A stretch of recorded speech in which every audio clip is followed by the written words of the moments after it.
اعوذ باللہ من الشیطان الرجیم بسم اللہ الرحمن الرحیم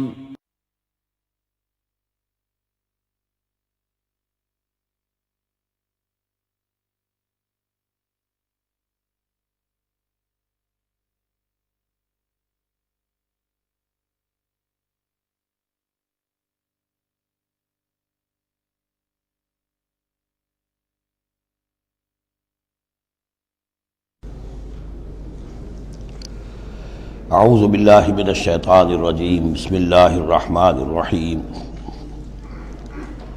الیوم احل لکم الطیبات وطعام الذین اوتوا الکتاب حل لکم وطعامکم حل لهم والمحصنات من المؤمنات والمحصنات من الذین اوتوا الکتاب من قبلکم اذا آتیتموہن اجورہن محصنین غیر مصافحین ولا متخذی اخدان ومن یکفر بالایمان فقد حبط عملہ وہو فی الآخرۃ من الخاسرین صدق اللہ العظیم۔ الیوم احل لکم الطیبات، یہ وہی انداز ہے کہ الیوم اکملت لکم دینکم واتممت علیکم نعمتی ورضیت لکم الاسلام دینا۔ آج کے دن تمہارے لیے تمام پاکیزہ چیزاں حلال کر دی گئیں، یعنی اگر اس سے پہلے کوئی مختلف مذاہب میں، یہود کی شریعت میں حضرت یعقوب علیہ السلام کی بات پسند و ناپسند جو ذاتی تھی اس کی بنا پر کوئی رکاوٹیں ہو گئی تھیں، یا یہ کہ مشرکانہ جو اوہام تھے ان کی وجہ سے تمہارے ذہنوں میں کچھ الجھنیں تھیں، آج ان سب کو صاف کیا جا رہا ہے۔ الیوم احل لکم الطیبات، تمام صاف ستھری پاکیزہ چیزاں تمہارے لیے حلال ہیں۔ وطعام الذین اوتوا الکتاب حل لکم، اور ان لوگوں کا کھانا بھی کہ جنہیں کتاب دی گئی تھی تمہارے لیے حلال ہے۔ لیکن اس میں ظاہر ہونا چاہیے کہ ان کا کھانا کہ جو ظاہر بات ہے کہ اگر عیسائی سور کھا رہا ہوگا تو وہ ہمارے لیے حلال نہیں ہوگا، مطلب یہ کہ ان کا گوشت ذبح کیا ہوا اگر ہو حلال جانور کا تو وہ ہم کھا سکتے ہیں، جانور حلال ہو، اور نمبر دو کہ اسے ذبح کیا گیا ہو۔ وطعامکم حل لہم، اسی طرح تمہارا کھانا بھی ان کے لیے حلال ہے۔ والمحصنات من المؤمنات، اور تمہارے لیے شادی کرنا بھی حلال ہے ان سے بھی کہ جو خاندانی خواتین ہوں اہل ایمان میں سے۔ والمحصنات من الذین اوتوا الکتاب من قبلکم، اور خاندانی خواتین ان لوگوں کی کہ جنہیں کتاب دی گئی تھی تم سے پہلے، یعنی مسلمان مرد جو ہے عیسائی اور یہودی خاتون سے شادی کر سکتا ہے۔ اذا آتیتموہن اجورہن، جب کہ تم انہیں ادا کر دو ان کے مہر۔ محسنین، نیت یہ ہو کہ انہیں گھر میں بسانا ہے، مستقل ایک خاندان کا ادارہ وجود میں لانا ہے۔ غیر مصافحین، صرف شہوت رانی کے لیے نہیں، صرف مستی نکالنے کے لیے نہیں۔ ولا متخذی اخدان، اور نہ ہی کوئی چھپی دوستی یاریاں بنانے کے لیے، کھلم کھلا نکاح ہو، ایک مسلمان مرد کسی عیسائی عورت سے، کسی یہودی عورت سے نکاح کر سکتا ہے۔ اس کے ضمن میں آج کل بہت سے اشکالات ہیں لوگوں کو، تو اس کے ضمن میں وضاحت کیے دیتا ہوں کہ جہاں تک تو شریعت کا اصل حکم ہے وہ تو یہ ہے، اور چونکہ شریعت محمد رسول اللہ پر پوری ہو چکی ہے، اب اس میں کوئی تغیر و تبدل نہیں ہو سکتا، لہذا اس کو منسوخ ہم نہیں کر سکتے، یہ تو قانون جو ہے قائم رہے گا، اور یہ اس کا جواز جو ہے، یہ اس کا جو کچھ لوگوں کو اس کے خلاف جو مصلحتیں نظر آتی ہیں وہ اپنی جگہ پر صحیح ہیں، لیکن اس کے باوجود قانون کو بدلا نہیں جا سکتا۔ اگر ایک خالص اسلامی ریاست ہو تو کچھ عرصے کے لیے کسی ایسی اجازت کو موقوف کیا جا سکتا ہے، جیسے حضرت عمر رضی اللہ تعالیٰ عنہ نے ایک زمانے میں جب کہ قحط پڑا ہوا تھا تو قطع ید کی سزا جو ہے، چوری پر ہاتھ کاٹنے کی سزا کو موقوف کر دیا تھا کہ حالات ایسے ہیں۔ اسی طرح سے عارضی طور پر کسی حکم میں، کسی ایگزیکٹو آرڈر کے ذریعے سے، اسلامی حکومت کے کسی عارضی حکم کے ذریعے سے کوئی پابندی لگ سکتی ہے۔ مثلاً چونکہ صورتحال یہ ہے کہ مسلمان مردوں کو اجازت ہے عیسائی اور یہودی عورتوں سے شادی کی، مسلمان عورت کی شادی نہیں ہو سکتی کسی بھی عیسائی یا یہودی مرد سے۔ اب اس کی کیا علت ہے کہ عام طور پر سمجھا یہی جاتا ہے کہ مرد غالب ہوتا ہے، لہذا اس کا امکان ہے کہ وہ اپنی بیوی کو سیدھے راستے پر لے آئے گا، نہ یہ کہ اس کی بیوی اسے غلط راستے پر لے جائے گی۔ دوسرے یہ کہ اس زمانے میں اولاد ہوتی تھی مرد کی، تو گویا کہ ثابت تھا کہ جو اولاد ہوگی وہ ماں پر نہیں ہوگی، عیسائی نہیں ہوگی، یہودی نہیں ہوگی، بلکہ وہ مسلمان ہوگی۔ دوسرے اس وقت مسلمانوں کا غلبہ ہو گیا تھا، اور یہودی عیسائی جو تھے وہ ان کے گویا کہ تابع ہو چکے تھے. نفسیاتی اعتبار سے یہ دونوں صورتیں اس وقت بدل چکی ہیں. آج مسلمان مغلوب ہیں، یہودی عیسائی جو ہیں ان کا پلڑا بھاری ہے دنیا کی سیاست میں اور دنیا کے معاملات میں. ویسے بھی مرد جو ہیں وہ کمزور ہو چکے ہیں اور عورتوں کا غلبہ ہے. اس حوالے سے مناسب یہی ہے کہ یہ شادیاں نہ ہوں، لیکن حرام ان کو ہم نہیں کہہ سکتے. البتہ کوئی اگر اسلامی ریاست کہیں قائم ہو جائے تو پھر وہ وقتی طور پر جب تک کہ حالات میں کوئی اور تبدیلی نہ ہو جائے مصلحتوں کے پیش نظر اس اجازت کو عارضی طور پر منسوخ کر سکتی ہے. وَمَن يَكْفُرْ بِالْإِيمَانِ فَقَدْ حَبِطَ عَمَلُهُ، تو جس شخص نے ایمان کے ساتھ کفر کیا اس کے تمام اعمال حبط ہو گئے. اب اس میں اشارہ اہل کتاب کی طرف بھی ہو سکتا ہے کہ پہلے وہ صاحب ایمان تھے، جب تک محمد الرسول اللہ تشریف نہیں لائے جو حضرت عیسیٰ کو مانتا تھا وہ مومن تھا، جو حضرت موسیٰ کو مانتا تھا مومن تھا. لیکن یہ کہ اب اگر وہ نہیں مان رہے تو گویا کہ وہ کفر کر رہے ہیں.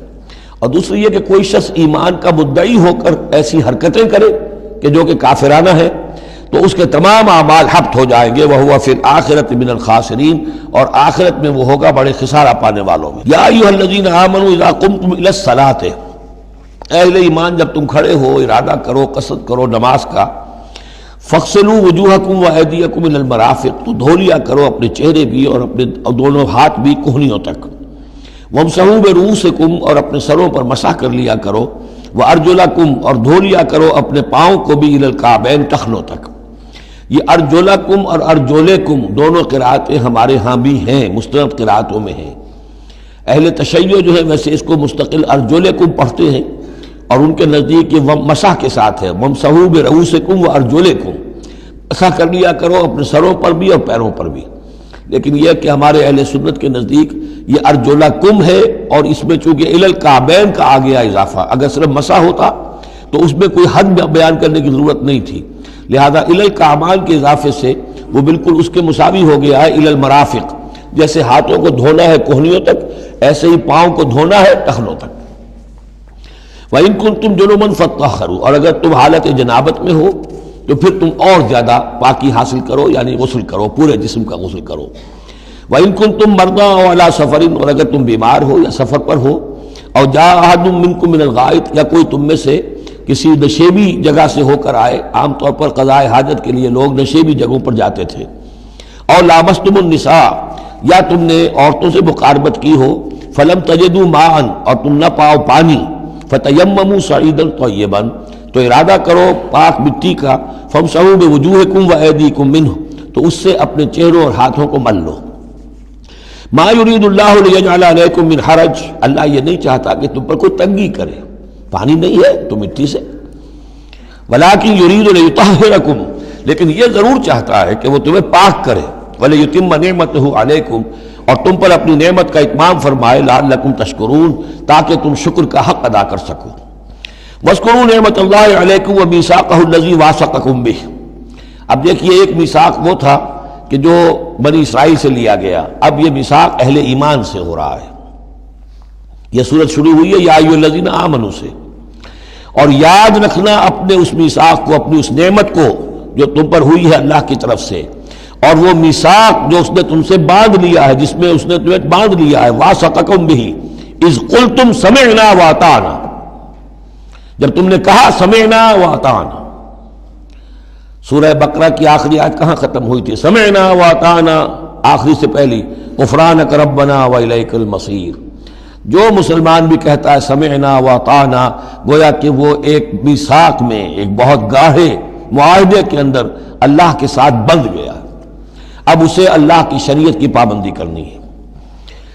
وَاذْكُرُوا نِعْمَتَ اللَّهِ عَلَيْكُمْ وَمِيثَاقَهُ الَّذِي وَاثَقَكُمْ بِهِ إِذْ قُلْتُمْ سَمِعْنَا وَأَطَعْنَا وَاتَّقُوا اللَّهَ، اللہ کا تقوی اختیار کرو. ان اللہ علیم بذات الصدور، یقیناً اللہ تعالیٰ جو سینوں کے اندر چیزیں پنہا ہیں ان سے بھی واقف ہے. یا ایھا الذین آمنوا کونوا قوامین للہ شہداء بالقسط. اب وہ آیت نمبر 135 میں نے نوٹ کرائی تھی سورہ نساء کی، اور یہ آیت نمبر 8 ہے سورہ مائدہ کی. ایک ہی مضمون، وہی نسبت زوجیت کو سمجھ لیجئے، صرف یہ کہ عکسی ترتیب ہے. وہاں تھا یا ایھا الذین آمنوا کونوا قوامین بالقسط شہداء للہ، یہاں ہے کونوا قوامین للہ شہداء بالقسط.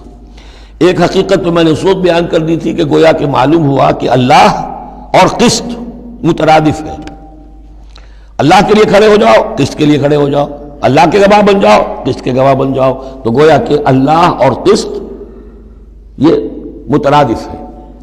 دوسرا مفہوم جو کہ آج سامنے آ رہا ہے اس کو سمجھ لیجئے کہ کسی معاشرے میں عدل قائم کرنا، ایک تو یہ کہ عام انسان کی جو اس کی نفسیات ہے، اس کی فطرت ہے، اس کا تقاضا بھی یہ ہے کہ انسان چاہتا ہے کہ انصاف ہو.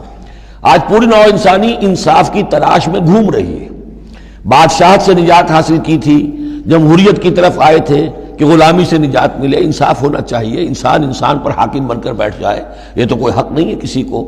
لیکن یہ کہ اس کا نتیجہ کیا ہوا کہ کیپٹلزم کی لعنت میں گرفتار ہو گئے. سرمایہ داروں کی جو ہے وہ ایک ڈکٹیٹریٹ اور آمریت قائم ہو گئی. اس سے نجات پانے کے لیے کمیونزم کے پاس گئے، وہ پھر ایک پارٹی ڈکٹیٹرشپ قائم ہو گئی. ایک سے ایک رست از یک بنتا افتاد در بندے دیگر. ایک قید سے نجات نہیں پائی کہ دوسری قید کے اندر پھر پھنس گئے. اب انسان کدھر جائے گا؟ لیکن یہ کہ فطرت کے اندر ہے کہ عدل اور انصاف انسان چاہتا ہے. ایک تو یہ ہے کہ اس فطرت کے تقاضے کو پورا کرتے ہوئے عدل کو قائم کرنے کے لیے انسان کھڑا ہو جائے. اور ایک اس سے اوپر کی منزل ہے کہ اصل العدل اللہ کی ذات ہے، اس کا دیا ہوا نظام جو ہے وہ ہے عادلانہ نظام. ہم اس کے وفادار ہیں، ہمارے ذمے ہے اس کے نظام کو قائم کرنا. تو کھڑے ہو جاؤ اللہ کے لیے. یا ایھا الذین آمنوا کونوا قوامین للہ شہداء بالقسط. یہاں پر یہ اوپر کی منزل ہے جو بیان ہو رہی ہے کہ اصل میں یہ صرف فطرت انسانی کے تقاضے کے طور پر نہیں، تمہاری عبدیت کا تقاضا ہے، تمہارا اللہ کے ساتھ وفاداری کا جو رشتہ ہے اس کا تقاضا ہے کہ پوری قوت کے ساتھ with all the emphasis at your command، جو بھی تمہارے پاس ذرائع ہیں، وسائل ہیں، ان سب کو لے کر، جو بھی آپ کے پاس قوت ہے اس سب کو جمع کر کے، اور آپ کھڑے ہو جائیں اللہ کے لیے. کھڑے ہو جائیں اللہ کے لیے چمانی دارت. اللہ کے لیے کھڑے ہونا یعنی اس کے دین کے گواہ بن کر کھڑے ہو جانا. اور اس کا دین جو ہے العدل ہے، انصاف ہے، قسط ہے. تو اس انصاف اور قسط کو قائم کرنا. یا ایھا الذین آمنوا کونوا قوامین للہ شہداء بالقسط. اب دیکھیے وہاں کیا تھا، وَلَوْ عَلَىٰ أَنفُسِكُمْ أَوِ الْوَالِدَيْنِ وَالْأَقْرَبِينَ. انصاف سے روکنے والی چیز ہوتی ہے کوئی محبت. اب میں اپنے خلاف کیسے فتویٰ دے دوں، اپنے والدین کے خلاف کیسے فیصلہ دے دوں، اپنے رشتہ داروں کے خلاف کیسے فیصلہ دے دوں؟ وہاں فرمایا اس کی کاٹ کر دی، وَلَوْ عَلَىٰ أَنفُسِكُمْ أَوِ الْوَالِدَيْنِ وَالْأَقْرَبِينَ. حق بات ہے، انصاف کی بات ہے، خواہ تمہارے خلاف جا رہی ہو، تمہارے والدین کے خلاف جا رہی ہو، تمہارے رشتہ داروں کے خلاف جا رہی ہو، حق کہنا ہے. دوسری چیز کیا ہوتی ہے، کسی کی دشمنی کی وجہ سے آپ حق نہیں کہتے. بات تو حق ہے اسی کی، لیکن یہ تو دشمن ہے، میں اس کے حق میں کیسے فتویٰ دوں؟ اس سے یہاں روک دیا گیا. تو یہ وہ ریسیپروکل نسبتیں ہیں قرآن مجید کی صورتوں کے اندر. ایک ہی مضمون ہے، اس کے اندر عکسی ترتیب اور ریسیپروکل ترتیب. وَلَا يَجْرِمَنَّكُمْ شَنَآنُ قَوْمٍ عَلَىٰ أَلَّا تعْدِلُوا. دیکھو کسی قوم کی دشمنی تمہیں اس بات پر آمادہ نہ کر دے کہ تم عدل سے منحرف ہو جاؤ. اعدلوا، عدل سے کام لو، انصاف کرو. هو اقرب للتقوی، یہی بہتر ہے اور قریب تر ہے تقوی کے.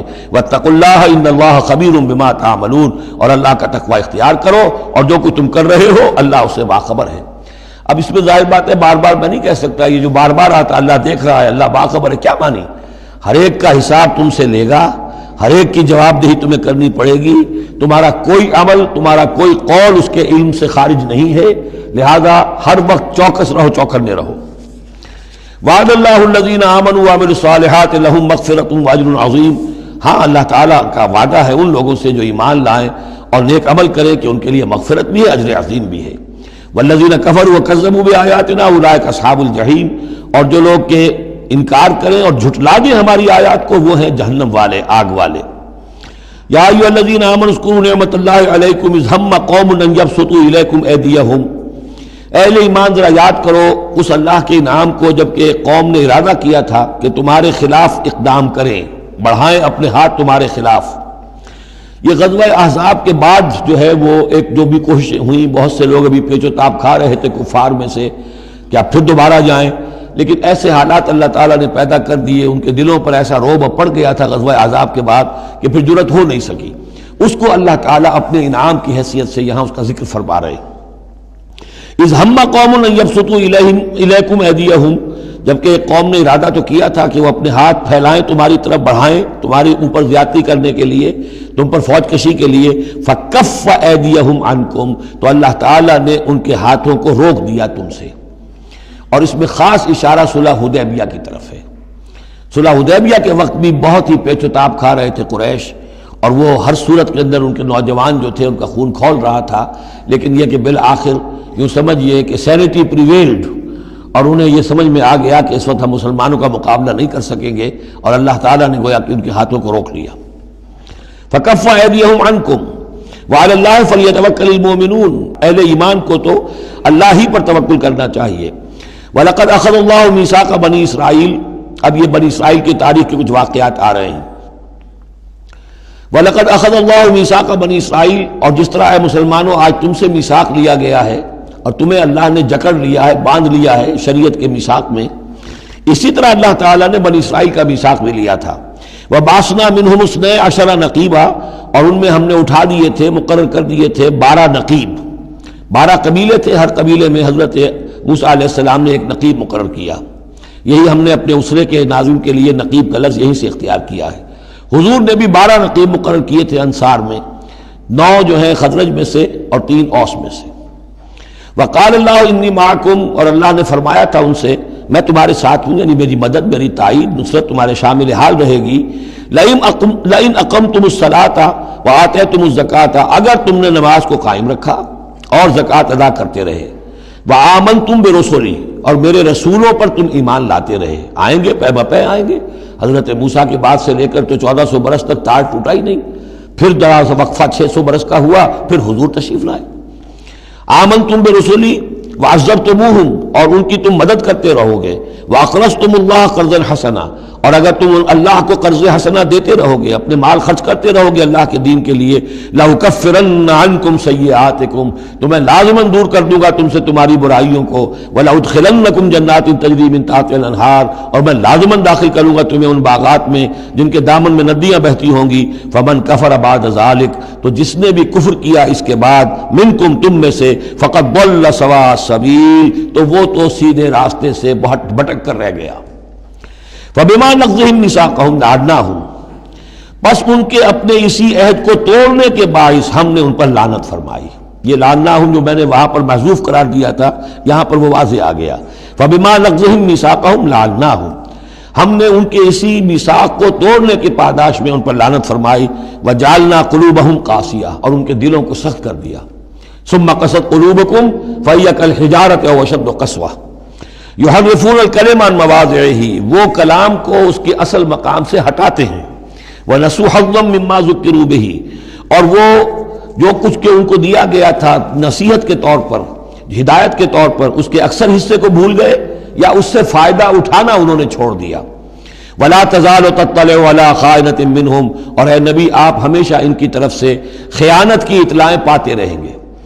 آپ کو معلوم ہے کہ حضور جیسے ہی مدینے پہنچے تھے تو آپ نے پہلے 6 مہینے میں جو 3 کام کیے، کنسولیڈیشن اپنی پوزیشن کی مدینہ منورہ میں، ان میں سے ایک یہ بھی تھا کہ یہود کے 3 قبولوں سے معاہدے کر لیے، جوائنٹ ڈیفنس آف مدینہ، کہ اگر مدینے پر حملہ ہوگا تو مل جل کر دفاع کریں گے۔ لیکن یہ کہ اس کے بعد یہ ہر قبیلہ ایک ایک کر کے غداری کرتا رہا، تو یہ حضور سے کہا جا رہا ہے وَلَا تَزَالُ تَطَّلِعُ عَلَىٰ خَائِنَةٍ مِّنْهُمْ، ان کی طرف سے خیانتیں ہوتی رہیں گی، ہر وقت ہوتی رہیں گی۔ الا قلیلا منہم، سوائے ان میں سے چند کے، کچھ لوگ شریف بھی ہوں گے۔ فاعف عنہم واصفح، تو ابھی درگزر کر کیجئے اور ذرا معاف کیجئے۔ ان اللہ یحب المحسنین، یقیناً اللہ تعالیٰ احسان کرنے والوں کو پسند فرماتا ہے۔ ومن الذین قالوا انا نصارى اخذنا میثاقهم، اور ان لوگوں سے بھی جنہوں نے یہ کہا کہ ہم نصارہ ہیں، ہم نے ان کا بھی میثاق لیا۔ اخذنا میثاقهم فنسوا حظا مما ذکروا، تو وہ بھی بھول گئے بڑا حصہ اس کا جو نصیحت انہیں کی گئی تھی، یا بھول گئے اس نصیحت سے فائدہ اٹھانا۔ فَأَغْرَيْنَا بَيْنَهُمُ الْعَدَاوَةَ وَالْبَغْضَاءَ إِلَىٰ يَوْمِ الْقِيَامَةِ، تو ہم نے ڈال دی ان کے مابین دشمنی اور بغض قیامت کے دن تک۔ عیسائیوں میں تو خاص طور پر ایک تو ہے عیسائی اور یہودیوں کے درمیان جو دشمنی رہی ہے، یہ جو ہمارا دور ہے اصل میں اس میں عارضی طور پر صورتحال تبدیل ہو گئی ہے، لیکن واقعہ یہ ہے کہ پورے 2000 برس تک، لگ بھگ 100 برس نکال دیجئے تو 1900 برس تک شدید دشمنی رہی ہے یہودیوں اور عیسائیوں کے درمیان۔ کیونکہ عیسائی سمجھتے تھے کہ جسے ہم خدا سمجھتے ہیں اس کے قاتل یہ ہیں، انہوں نے سولی چڑھایا ہے۔ یہودی سمجھتے تھے کہ کافر جو تھا، مرتد جو تھا، جادوگر تھا، ولد الحرام تھا، ولد الزنا تھا، اسے یہ خدا کا بیٹا بنائے پھرتے ہیں۔ اب یہ اس قدر یعنی کنٹراسٹ ہے اتنی ایک دوسرے کے خلاف کہ ان کے اندر کوئی پوائنٹ آف میٹنگ ہے ہی نہیں، شدید دشمنی رہی۔ اسی طریقے سے عیسائیوں کے اندر پھر جو فرقے بنے ہیں اور ان میں جو خانہ جنگی ہوئی ہے، پوری انسانی تاریخ اس کی مثال پیش کرنے سے قاصر ہے۔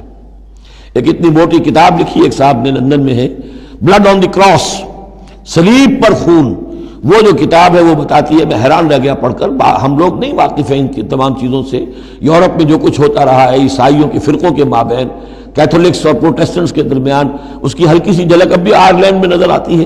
کسی طریقے سے ہمارے ہاں شیعہ سنی فساد کبھی نہیں ہوا عثمانی میں، کہیں محرم کے موقع پر ہو جاتا تھا، ان دنوں وہ سیاسی معاملات زیادہ ہو گئے ہیں، ورنہ فساد کی نوبت بہت کم آئی، بہت کم۔ لیکن خون ریزی، قتل اور غارت گری جو وہاں ہوئی ہے اس کی کوئی مثال نہیں دنیا میں۔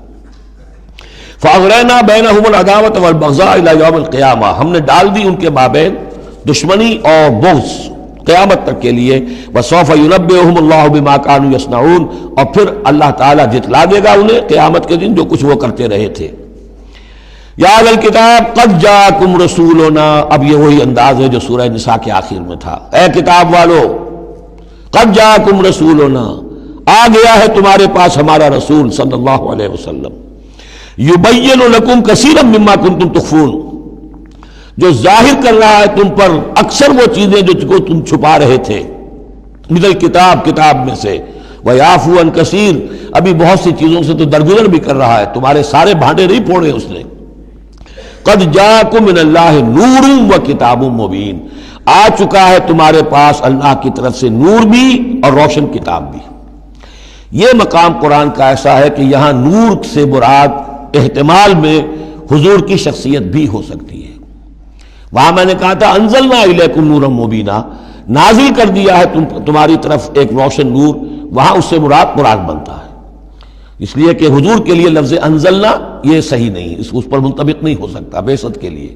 لیکن یہاں جاءکم من اللہ نور و کتاب مبین، یہ بھی معنی ہو سکتے ہیں کہ نور بھی قرآن کو کہا گیا ہو، اور واو جو ہے یہ واو تفسیری ہو، آ گیا ہے تمہارے پاس نور یعنی کتاب مبین، یہ بھی معنی ہو سکتے ہیں، احتمال یہ بھی ہے۔ لیکن یہ کہ یہ احتمال بھی موجود ہے کہ یہاں نور سے مراد محمد الرسول اللہ صلی اللہ علیہ وسلم کی ذات مبارکہ ہو، اور اس سے مراد حضور کی روح ہے، روح پر نور ہے، اور اس اعتبار سے کہ حضور کی روح جو ہے اور آپ کی روحانیت آپ کے پورے وجود کے اوپر غالب تھی، چھائی ہوئی تھی، لہذا آپ کو مجسم نور بھی کہا جا سکتا ہے۔ یہ صرف یوں سمجھیے استعارے کا انداز ہے، اس میں کوئی حرج کی بات نہیں۔ قد جاءکم من اللہ نور و کتاب مبین یہدی بہ اللہ من اتبع رضوانہ سبل السلام، اس کے ذریعے سے اللہ تعالی رہنمائی فرماتا ہے ان کی جو اس کی رضا کے جویا ہیں، متلاشی ہیں، سلامتی کے راستوں کی ہدایت فرماتا ہے۔ وَيُخْرِجُهُم مِّنَ الظُّلُمَاتِ إِلَى النُّورِ، اور نکالتا ہے انہیں اندھیروں سے روشنی کی طرف بِإِذْنِهِ، اپنے حکم سے، وَيَهْدِيهِمْ إِلَىٰ صِرَاطٍ مُّسْتَقِيمٍ، اور ان کی رہنمائی فرماتا ہے، ہدایت دیتا ہے انہیں سیدھے راستے کی طرف۔ قَدْ كَفَرَ الَّذِينَ قَالُوا إِنَّ اللَّهَ هُوَ الْمَسِيحُ ابْنُ مَرْيَمَ، یقیناً کفر کیا انہوں نے جنہوں نے کہا اللہ ہی مسیح ابن مریم ہے۔ دیکھیے حضرت عیسیٰ کے بارے میں یہ دو عقیدے رہے ہیں ان کے ہاں، ایک ہے گاڈ انکارنیٹ، اوتار کا عقیدہ جو ہندوؤں میں بھی ہے، رام چندر جی خدا کے اوتار، کرشن جی مہاراج خدا کے اوتار، یعنی خدا خود ہی انسانی شکل میں ظہور کر لیتا ہے۔ اسی طرح کا گاڈ انکارنیٹ کا کانسیپٹ عیسائیوں میں بھی رہا ہے، اور خاص طور پر جیکوبائٹس جو ان کا ایک فرقہ رہا ہے وہ سختی کے ساتھ اس پر قائل تھا کہ اصل میں اللہ ہی نے حضرت مسیح کی شکل میں دنیا میں ظہور فرمایا ہے۔ لقد کفر الذین قالوا ان اللہ هو المسیح ابن مریم، ان لوگوں نے بھی کفر کیا جنہوں نے کہا کہ اللہ ہی ہے، مسیح ابن مریم جو ہے حقیقت میں اللہ ہی ہے جو اس شکل میں ظاہر ہوا ہے۔ قل فمن یملک من اللہ شیئا، تو ان سے پوچھئے کہ کون ہے جسے اختیار ہو اللہ کے مقابلے میں کچھ بھی، ان ارادہ یہلک المسیح ابن مریم، اگر وہ ہلاک کرنا چاہے مسیح ابن مریم کو، وامہ، اور اس کی ماں کو بھی، مریم کو بھی، ومن فی الارض جمیعا، اور جو بھی زمین میں ہے ان سب کو ہلاک کرنا چاہے تو کون اس کا ہاتھ روک لے گا؟ وللہ ملک السماوات والارض وما بینہما، اور اللہ ہی کے لیے ہے بادشاہی آسمانوں کی اور زمین کی اور جو بھی کچھ ان دونوں کے مابین ہے۔ یخلق ما یشاء، وہ تخلیق فرماتا ہے جو چاہتا ہے، واللہ علی کل شیء قدیر، اللہ ہر چیز پر قادر ہے، جو چیز چاہتا ہے تخلیق فرماتا ہے۔ آدم کو تخلیق فرمایا، عیسیٰ کو تخلیق فرمایا، یحییٰ کو تخلیق فرمایا۔ اعجاز کے اور معجزہ ہونے کی مختلف شکلیں ہیں۔ وقالت الیہود والنصارى نحن ابناء اللہ واحباؤہ، اور یہ یہودی اور نصرانی کہتے ہیں ہم تو اللہ کے بیٹے ہیں، یعنی بیٹوں کے مانند، لاڈلے، واحباؤہ، اس کے بڑے چہیتے ہیں، پیارے ہیں۔ قل فلم يعذبكم بذنوبكم، تو ان سے کہیے کہ پھر وہ تمہیں عذاب کیوں دیتا رہا ہے تمہارے گناہوں کی پاداش میں؟ اللہ کی اولاد ہو، چہیتے ہو، نبوکدنضر کے ہاتھوں تمہیں پٹوایا، 6 لاکھ تمہارے قتل ہوئے، تمہارا ہیکل اول جو ہے وہ شہید ہوا، ایسیرینز کے ہاتھوں تمہاری سلطنت اسرائیل ختم ہوئی، پھر تمہیں یونانیوں نے رگڑا، پھر تمہیں جو ہے رومیوں نے جو ہے کس طریقے سے تمہیں ایذائیں پہنچائیں، اور تمہارا دوسرا جو ہیکل بنایا تھا وہ بھی گرا دیا۔ ایسے ہی لاڈلے ہوتے ہیں اللہ کے؟ یا اللہ اتنا ہی لاچار ہے، بیچارہ ہے، عاجز ہے؟ قل فلم يعذبكم بذنوبكم بل انتم بشر ممن خلق، نہیں، تم بھی انسان ہو جیسے کہ اور انسان اس نے بنائے ہیں۔ یغفر لمن یشاء، وہ جس کی چاہتا ہے بخشش فرماتا ہے، ویعذب من یشاء، جس کو چاہتا ہے سزا دیتا ہے۔ وللہ ملک السماوات والارض، آسمان اور زمین کی کل بادشاہی اللہ ہی کے لیے ہے، وما بینہما، اور جو کچھ ان دونوں کی مابین ہے ان کی بھی، وإلیہ المصیر، اور اسی کی طرف لوٹ جانا ہے۔ یا اہل الکتاب قد جاءکم رسولنا یبین لکم علی فترۃ من الرسل، پھر وہی بات لیکن یہاں ایک نئے نکتے کے ساتھ آئی ہے۔ اہل کتاب تمہارے پاس آ چکا ہے ہمارا رسول صلی اللہ علیہ وسلم، یبین لکم، جو تمہارے لیے واضح کر رہا ہے، بیان کر رہا ہے، علی فترۃ من الرسل، رسالت کے ایک انقطاع کے بعد۔ حضرت عیسیٰ اور حضور صلی اللہ علیہ وسلم کے مابین 600 برس ایسے گزرے ہیں کہ دنیا میں کوئی نبی کوئی رسول نہیں رہا۔ یہ فترت ہے، فترت ہے، وقفہ ہے عارضی، اور پھر حضور کی بعثت، اور پھر فترت دائمی۔ اب رسالت کا دروازہ ختم، 600 برس کے لیے عارضی بند، پھر حضور کی تشریف آوری، اور اب تا قیام قیامت دروازہ بند۔ یا اہل الکتاب قد جاءکم رسولنا یبین لکم علی فترۃ من الرسل ان تقولوا ما جاءنا من بشیر، مبادا تم یہ کہو کہ ہمارے پاس تو نہیں آیا کوئی بشارت دینے والا ولا نذیر، اور نہ کوئی خبردار کرنے والا۔ فقد جاءکم بشیر ونذیر، تو سن لو آ گیا ہے تمہارے پاس خبردار کرنے والا اور بشارت دینے والے۔ رسلا مبشرین ومنذرین لئلا یکون للناس علی اللہ حجۃ بعد الرسل وکان اللہ عزیزا حکیما۔ سورہ نساء کی وہ آیت اب آپ کے ذہن میں رہنی چاہیے، بنیادی آیت۔ واللہ علی کل شیء قدیر، اور اللہ ہر چیز پر قادر ہے۔ اب حضرت موسیٰ علیہ السلام کا وہ واقعہ آ رہا ہے کہ جب کہ مصر سے اپنی قوم کو لے کر نکلے، صحرائے سینا میں رہے، کوہ طور پر بلائے گئے، تورات دے دی گئی۔ اب اس کے بعد انہیں حکم ہوا کہ فلسطین میں داخل ہو جاؤ، اور وہاں جو مشرک اور کافر قومیں آباد تھیں، فلسطی کہلاتے تھے، ان کو تم ان کے ساتھ جنگ کرو، انہیں وہاں سے نکالو، اور یہ تمہارے لیے ارض مقدس اللہ کی طرف سے موعود ہے، اس لیے کہ تمہارے ابراہیم، تمہارے جد امجد تھے وہ یہی تھے، یہی حضرت اسحاق تھے، یہیں سے پھر حضرت یعقوب کے زمانے میں حضرت یوسف علیہ السلام جب مصر چلے گئے تھے تو یہاں سے تمہاری منتقلی مصر ہوئی تھی۔ اب جو اپنا اصل گھر ہے جاؤ اسے حاصل کرو۔ لیکن جب جنگ کا موقع آیا پوری قوم نے کورا جواب دے دیا کہ ہم جنگ کرنے کے لیے تیار نہیں۔ اس پر حضرت موسیٰ علیہ السلام کے مزاج میں جو تلخی پیدا ہوئی اور طبیعت کے اندر یوں سمجھیے بیزاری کی شدت پیدا ہوئی، وہ آپ دیکھیے گا کہ ہم یہ سمجھتے ہیں کہ رسول جو ہے وہ اپنی امت کے حق میں شفقت ہی شفقت ہوتا ہے، شفقت بھی ہے، جیسے اللہ کا معاملہ رؤوف بھی ہے، ودود بھی ہے، لیکن عزیز ذو انتقام بھی ہے، انتقام لینے والا بھی ہے۔ یہ دونوں شانیں ہیں۔ رسول کا معاملہ بھی یہی ہے، شفیق بھی ہے لیکن غیور بھی ہے، دین کی غیرت اس میں ہے، آپ سے بڑھ کر اللہ کے دین کی غیرت اس میں ہے، تو آخر ظاہر بات ہے کہ آپ کے طرز عمل سے بیزاری بھی ہوگی۔ پھر ان دونوں چیزوں کو سامنے رکھیے۔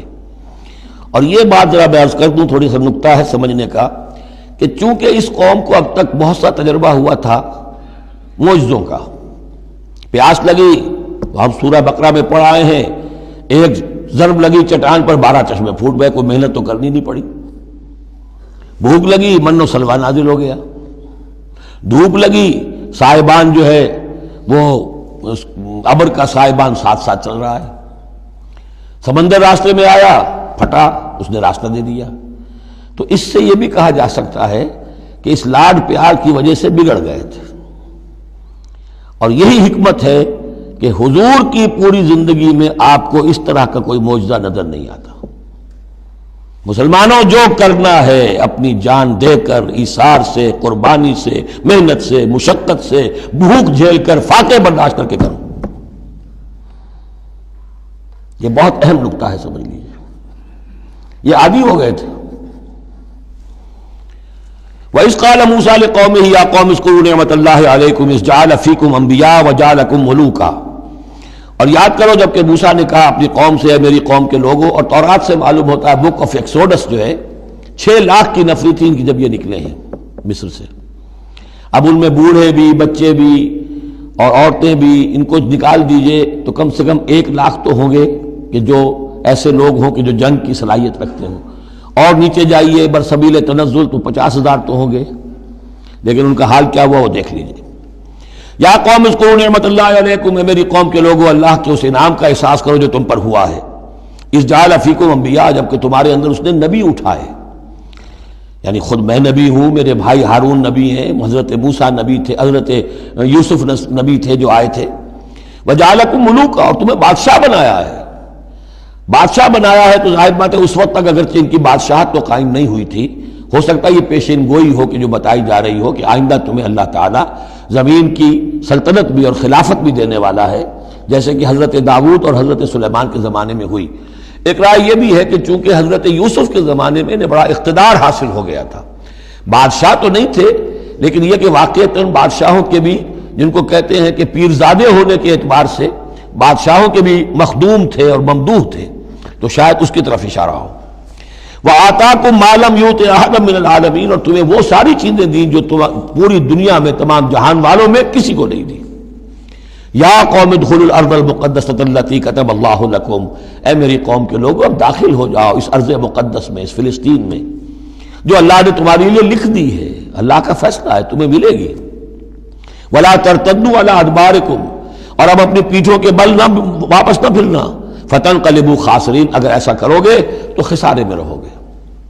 قالوا یا موسیٰ ان فیہا قوما جبارین، انہوں نے کہا موسیٰ ہم فلسطین میں داخل ہو جائیں، اس میں تو بڑی جابر قوم ہے، بڑی طاقتور قوم ہے، قداور لوگ ہیں، لئیم ہیں، جسیم ہیں۔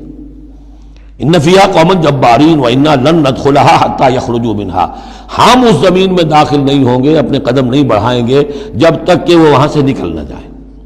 وَإِن يَخْرُجُوا مِنْهَا فَإِنَّا دَاخِلُونَ، وہ نکل جائیں پھر ہم داخل ہو جائیں گے۔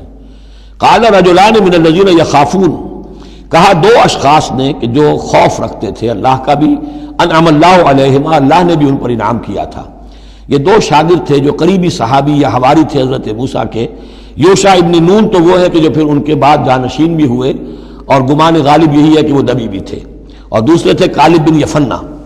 تو ان دونوں نے اپنے قوم کے لوگوں کو سمجھانا چاہا۔ قال رجلان من الذین یخافون انعم اللہ علیہما ادخلوا علیہم الباب، ہمت کرو دروازے میں ایک دفعہ گھسو تو صحیح۔ فاذا دخلتموہ فانکم غالبون، جب تم داخل ہو جاؤ گے تو غلبہ تمہیں مل جائے گا۔ وعلی اللہ فتوکلوا، اللہ پر توکل کرو، ان کنتم مؤمنین، اگر تم مومن ہو۔ قالوا یا موسیٰ انا لن ندخلها ابدا، انہوں نے کہا موسیٰ ہم تو کبھی بھی، یہ ترجمہ کبھی بھی اصل میں کیا گیا ہے اس مصحف میں بھی، لیکن یہ گرامر کے اندر عربی محاورے میں ابدا، ہرگز ہرگز، ہم ہرگز ہرگز داخل نہیں ہوں گے۔ یا موسیٰ لن ندخلها ابدا، ہم ہرگز داخل نہیں ہوں گے، ما داموا فیہا، جب تک کہ وہ اس میں موجود ہے۔ فاذهب انت وربک، جاؤ تم اور تمہارا رب، اور یہ میری طرف سے اضافہ کر لیجئے ساتھ اپنی لٹھیاں بھی لے جاؤ، یہ تمہارا عصا جو ہے اس نے بڑے بڑے کارنامے دکھائے ہیں، یہ بھی ساتھ لے جاؤ۔ فَذْهَبْ أَنْتَ وَرَبُّكَ فَقَاتِلَا، اور جا کے قتال کرو، إِنَّا هَاهُنَا قَاعِدُونَ، ہم تو یہاں بیٹھے ہیں، زمین جنبت نہ جنبت محمد، ہم تو یہاں ٹکے ہوئے، ہم نہیں ہلیں گے۔ قال رب، اب دیکھیے بیزاری، وہی حضرت موسیٰ سورہ قصص میں آپ واقعہ پڑھیں گے کہ قبطی جو تھا وہ مار رہا تھا ایک اسرائیلی کو، تو اس کی طرف سے پھر مدافعت کرتے ہوئے حضرت موسیٰ نے ایک مکہ رسید کیا اور اس قبطی کی جان نکال دی۔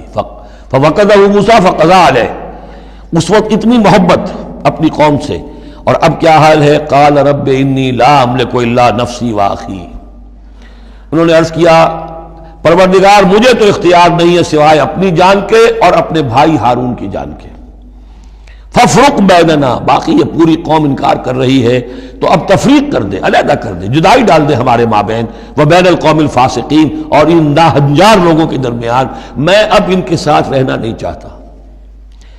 آج کی اصطلاح میں ہم کہہ سکتے ہیں میرا استعفیٰ قبول فرما لے، کہ میں اب ان کے ساتھ نہیں رہنا چاہتا، ان کی ناہنجاری، جو کچھ انہوں نے دیکھا ہے، میرے ہاتھوں سے جو معجزے دیکھے ہیں، میرے اور ان کے درمیان اب تفرقہ پیدا کر دے۔ اللہ نے یہ درخواست قبول نہیں کی، لیکن یہ کہ تذکرہ بھی نہیں کیا۔ قال فإنها محرمة عليهم 40 سنة، نہیں، ہم جو سزا انہیں دے رہے ہیں وہ یہ ہے کہ اب یہ ارض مقدس، اگر یہ بزدلی نہ دکھاتے ابھی ہم انہیں دے دیتے، اب انہوں نے بزدلی دکھائی ہے تو اب یہ ان پر حرام رہے گی 40 برس تک، یتیہون فی الارض، اسی صحرا میں، اسی صحرائے سینا میں، سینائی پیننسولا، یہ بھٹکتے پھریں گے۔ فلا تأس علی القوم الفاسقین، تو اب آپ اس فاسق لوگوں کے بارے میں اب آپ افسوس نہ کریں، اپنے دل کے اندر رنج نہ لیں، اب جو کچھ ان پر بیتے گی، لیکن بہرحال آپ ان کی طرف رسول بنا کر بھیجے گئے ہیں، جب تک زندگی ہے آپ کو ان کے ساتھ رہنا ہے۔ یہاں ذرا یاد کر لیجئے کہ جو حضرت موسیٰ نے کہا انی لا املک الا نفسی واخی، حضور سے کیا کہا گیا تھا سورہ نساء میں؟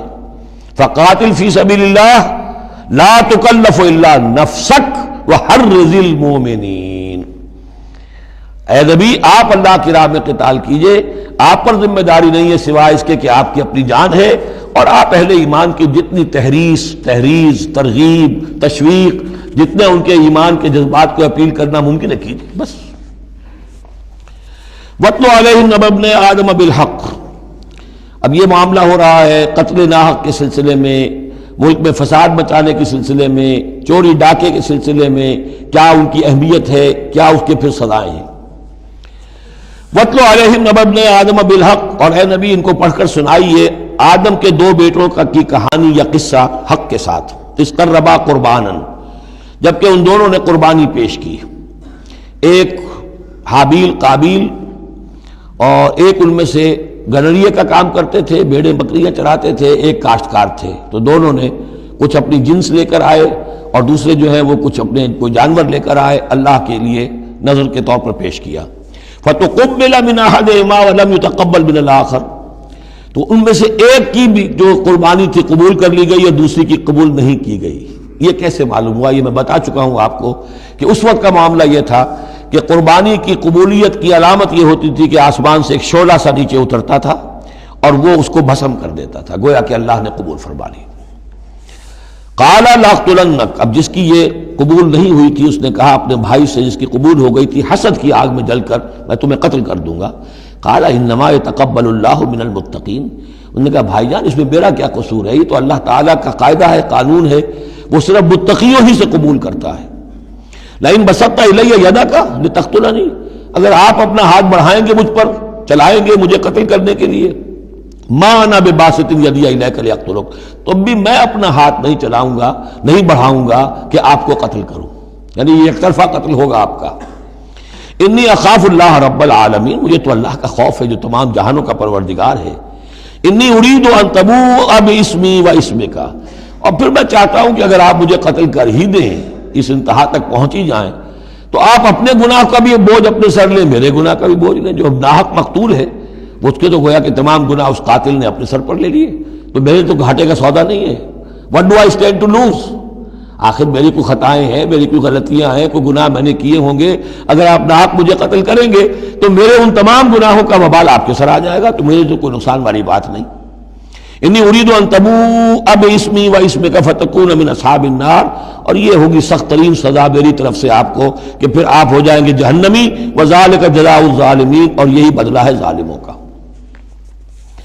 فطوعت لہ نفسہ قتل اخیہ، اب اس کے نفس نے آمادہ کر ہی لیا اسے اپنے بھائی کے قتل پر، یعنی ان الفاظ میں بٹوین دی لائنز یوں سمجھیے کہ ہے اس کے اندر بھی وہ تو رہتا ہے نا حق اور باطل کی ایک کشاکش اور نیکی اور بدی کا غلبہ، قتل کروں یا نہ کروں، آخر بھائی کی باتیں بھی آئی ہیں، وہ دل نشین ہے، لیکن یہ کہ نفس جو ہے اس وقت اس کے اندر جو بھی شیطنت گھسی ہوئی تھی، اس نفس نے اسے آمادہ کر ہی لیا اپنے بھائی کو قتل کرنے پر، فقتلہ، تو اس نے انہیں قتل کر دیا، فاصبح من الخاسرین، ہو گیا تباہ ہو جانے والوں میں۔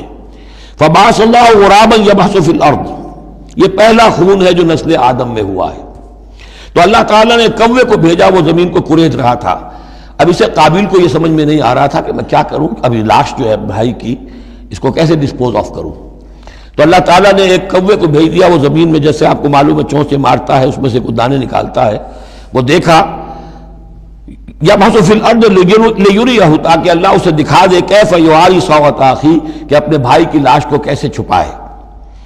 قال یا ویلتی عجزت ان اکون مثل ھذا الغراب، اس نے کہا ہائے میری شامت، میرے اندر اس کوے جیسی بھی عقل نہ تھی، نہ ہوا میں اس کوے جیسا بھی کہ مجھے یہ بات خود سوچ جاتی، فواری سوءۃ اخی، اور میں اپنے بھائی کی لاش کو چھپا دیتا، فاصبح من النادمین من اجل ذلک، اس چیز پر اس کے اندر بڑی شدید ندامت پیدا ہو گئی۔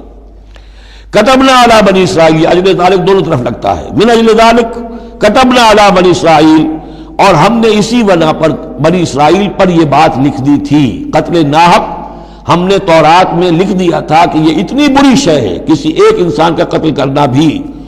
کتبنا علی بنی اسرائیل انہ من قتل نفسا بغیر نفس و فساد فی الارض، اگر کسی نے کسی انسان کو قتل کیا بغیر کسی قتل کے قصاص میں، بغیر نفس، ہاں کسی نے قتل کیا، قتل کے جواب میں قتل کیا جائے تو یہ قتل ناحق نہیں ہے، یہ تو پھر قصاص کا قتل ہے۔ اور فساد فی الارض، یا کوئی شخص زمین میں فساد مچا رہا ہے اس میں اس کو قتل کیا جائے، یعنی کوئی قصوروار ہے، مجرم ہے، اس کو سزا دینے میں قتل کیا جائے تو بات اور ہے۔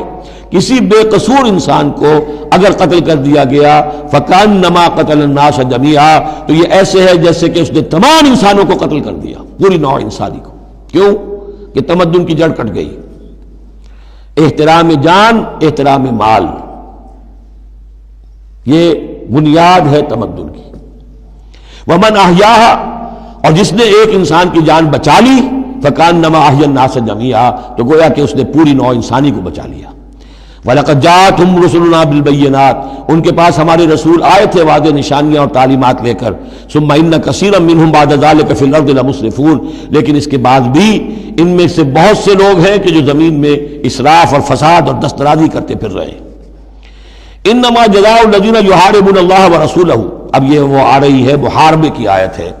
اگر اسلامی ریاست ہے اور اس میں کوئی گروہ ہے جو فتنہ و فساد مچا رہا ہے، کوئی دہشت گردی کر رہا ہے، خون ریزی کر رہا ہے، قتل و غارت کر رہا ہے، راہزنی کر رہا ہے، ڈاکے ڈال رہا ہے، گینگ ریپ ہو رہے ہیں، تو ان کی سزا کیا ہے؟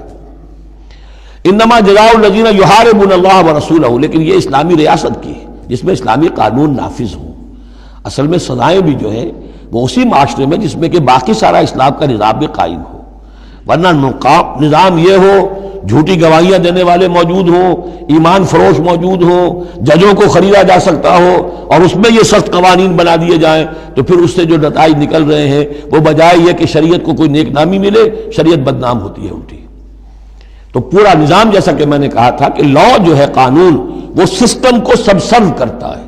سسٹم صحیح ہو، اب وہ قانون صحیح جو ہے اسے سپورٹ کرے گا اور اسے برقرار رکھے گا، اس کی حفاظت کا ذمہ دار ہوگا۔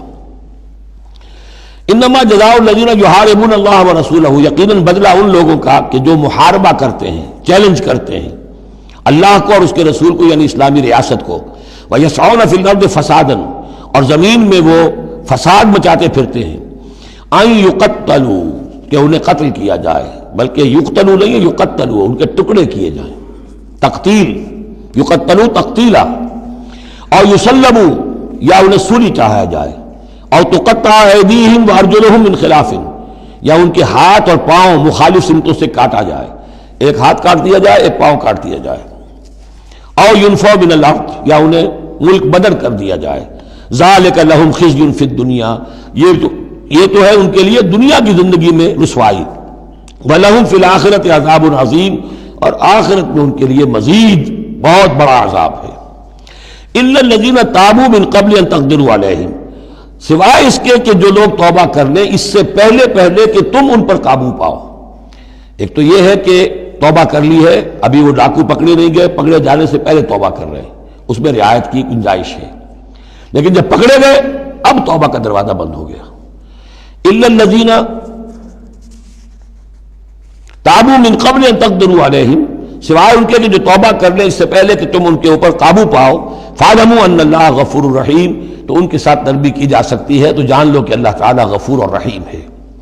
یہی معاملہ کیا تھا حضرت علی رضی اللہ تعالیٰ عنہ نے خوارج کے ساتھ کہ اگر تم اپنے غلط عقیدے پر قائم رہو میں تمہیں کچھ نہیں کہوں گا، لیکن تم اگر خون ریزی کرو گے، قتل و غارت کرو گے، تو پھر ظاہر بات ہے کہ میں تمہارے ساتھ رعایت نہیں کر سکتا. محض عقیدے کی حد تک میں تمہیں کچھ نہیں کہوں گا. یا ایھا الذین آمنوا اتقوا اللہ وابتغوا الیہ الوسیلۃ وجاہدوا فی سبیل اللہ لعلکم تفلحون. اہل ایمان اللہ کا تقوی اختیار کرو اور اس کی جناب میں اس کا قرب تلاش کرو.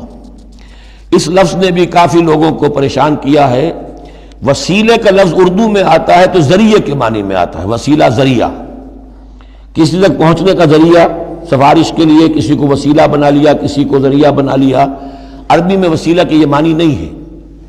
عربی میں وسیلے کے معنی قرب ہے صرف.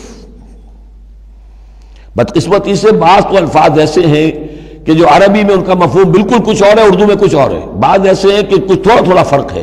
جیسے ذلیل کا لفظ ہے، عربی میں اس کے معنی ہے صرف کمزور، اردو میں اس کے معنی ہے کمینے کے. زمین و آسمان کا فرق آ گیا.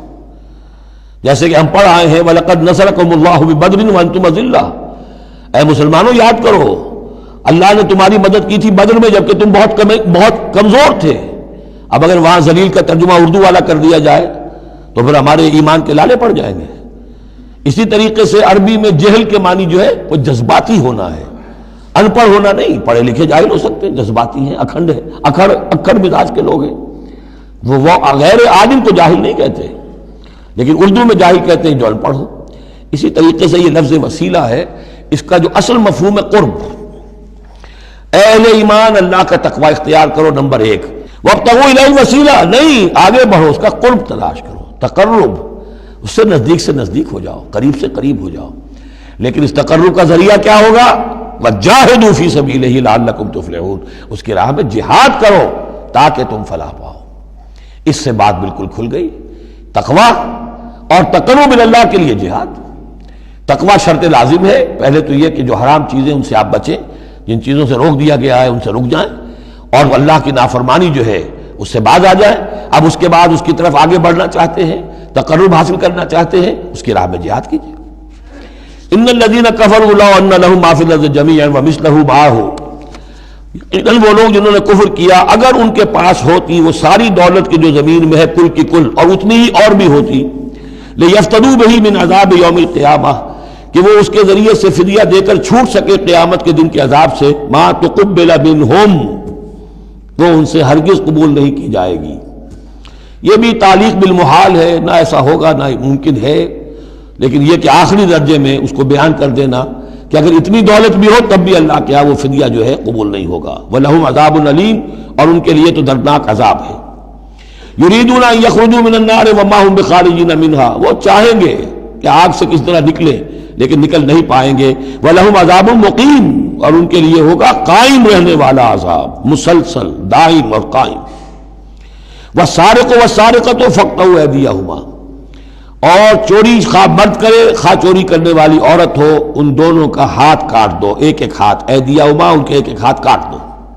جزاء بما کسبا، یہ بدلہ ہے ان کے کرتوت کا. نکالا من اللہ، اور یہ عبرتناک سزا ہے اللہ کی طرف سے. اب دیکھیے یہاں میں مثال دیتا ہوں آپ کو اہل قرآن کی حکمت اور ان کی سمجھداری کی. غلام احمد پرویز صاحب کہتے ہیں کہ یہ جو ہے کہ ہاتھ کاٹ دو چور کا، اس کا مطلب ہے ایسا نظام بنا دو کہ چوری کی ضرورت ہی نہ پڑے.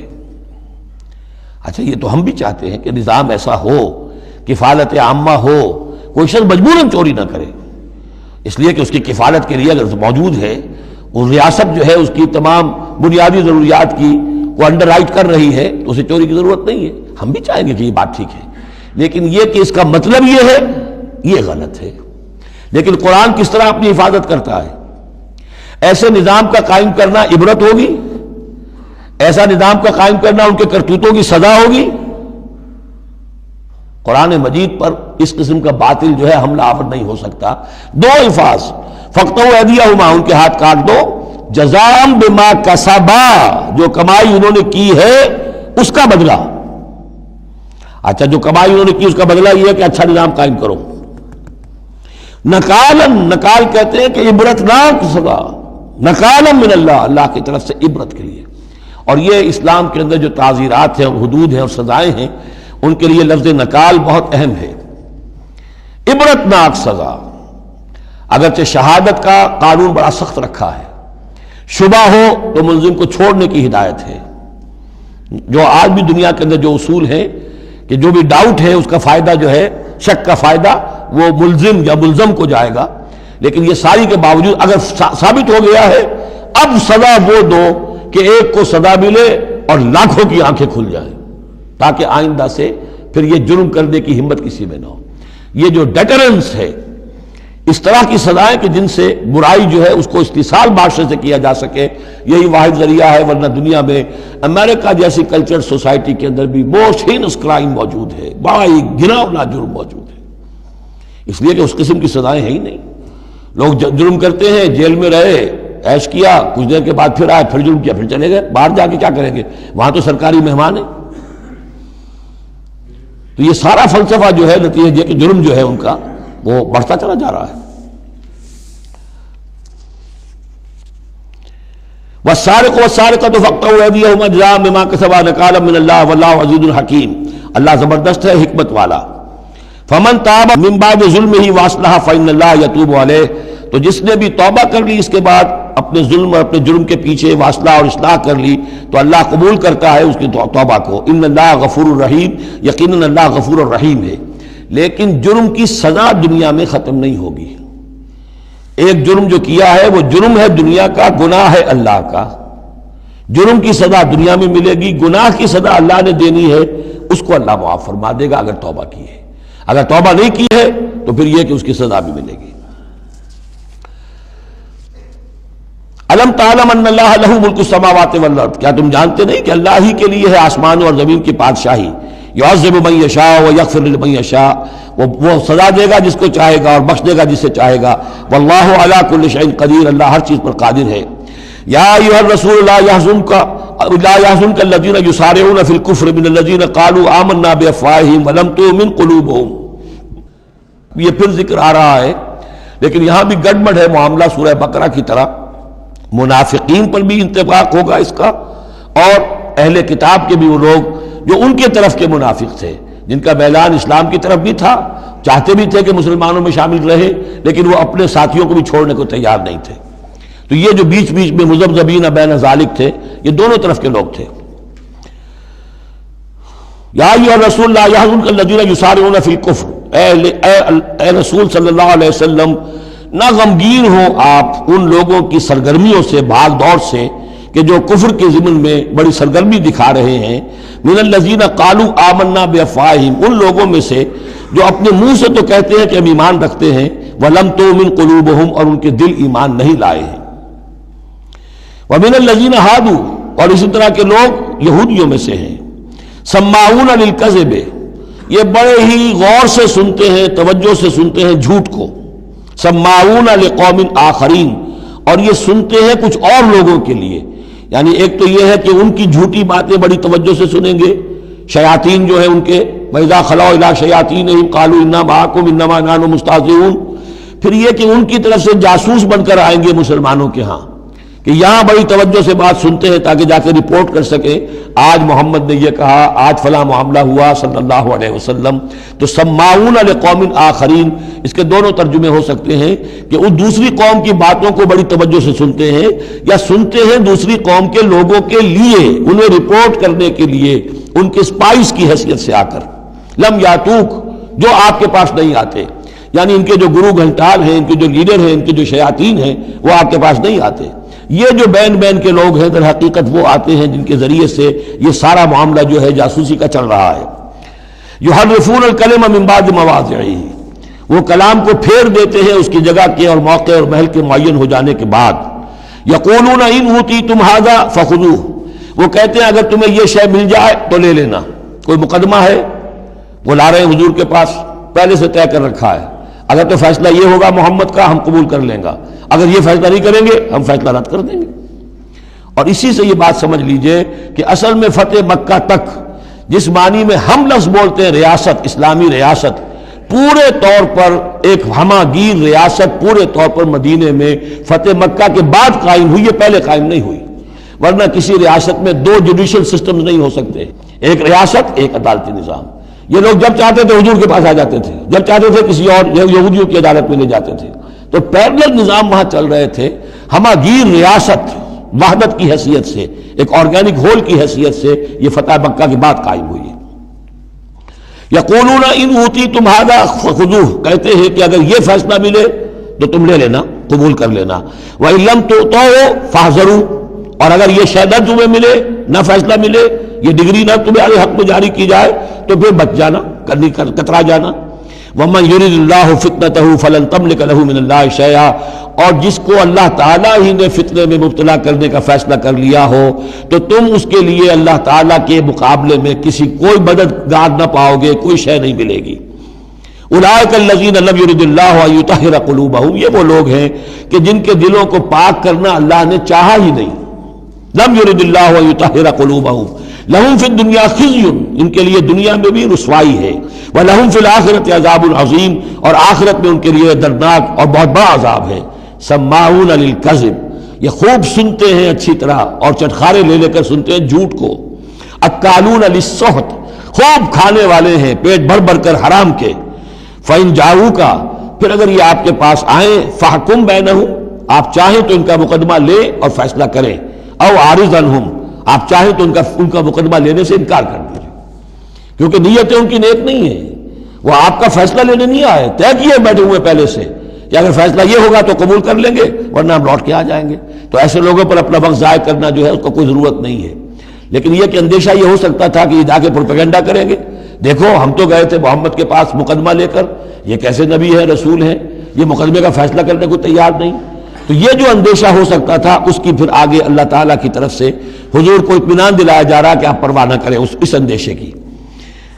فَإِن جَاءُوكَ فَاحْكُم بَيْنَهُمْ أَوْ أَعْرِضْ عَنْهُمْ، اگر وہ آئیں آپ کے پاس اپنا مقدمہ لے کر تو چاہے تو آپ فیصلہ کریں اور چاہے اعراض کریں۔ وَإِن تُعْرِضْ عَنْهُمْ، اگر آپ ان سے اعراض کریں گے، ان کا مقدمہ جو ہے فیصلہ کرنے سے انکار کر دیں گے، فَلَن يَضُرُّوكَ شَيْئًا، وہ آپ کو کوئی ضرر نہیں پہنچا سکیں گے۔ ان کے مخالفانہ پروپیگنڈے سے قطعاً کوئی آپ کو ہراساں ہونے کی ضرورت نہیں ہے۔ وَإِنْ حَكَمْتَ، اور اگر آپ فیصلہ کریں، فَحْكُم بَيْنَهُمْ بِالْقِسْطِ، تو بہرحال آپ کو فیصلہ کرنا ہے عدل اور قسط کے ساتھ، انصاف کے ساتھ۔ ان اللہ یحب المقسطین، یقیناً اللہ تعالیٰ جو ہے وہ انصاف کرنے والوں کو پسند کرتا ہے، ان سے محبت کرتا ہے۔ وَكَيْفَ يُحَكِّمُونَكَ، اور اے نبی یہ کیسے آپ کو حکم بناتے ہیں، یہود کی طرف اشارہ ہے۔ وَعِندَهُمُ التَّوْرَاۃ، ان کے پاس تورات موجود ہے، نیک نیت ہو تو اسی کے فیصلے کو لے کر چلے۔ فِيهَا حُكْمُ اللَّهِ، اس میں اللہ کا حکم موجود ہے۔ ثُمَّ يَتَوَلَّوْنَ مِن بَعْدِ ذَلِكَ، پھر بھی وہ اس کے بعد بھی اس سے روگردانی کرتے ہیں۔ وَمَا أُولَٰئِكَ بِالْمُؤْمِنِينَ، اور حقیقت میں یہ لوگ مومن نہیں ہیں، ایمان سے خالی ہیں، ایمان سے تہی دست ہیں، ان کا اصل روگ یہ ہے۔ بارک اللہ لی ولکم فی القرآن العظیم ونفعنی وإیاکم بالآیات والذکر الحکیم۔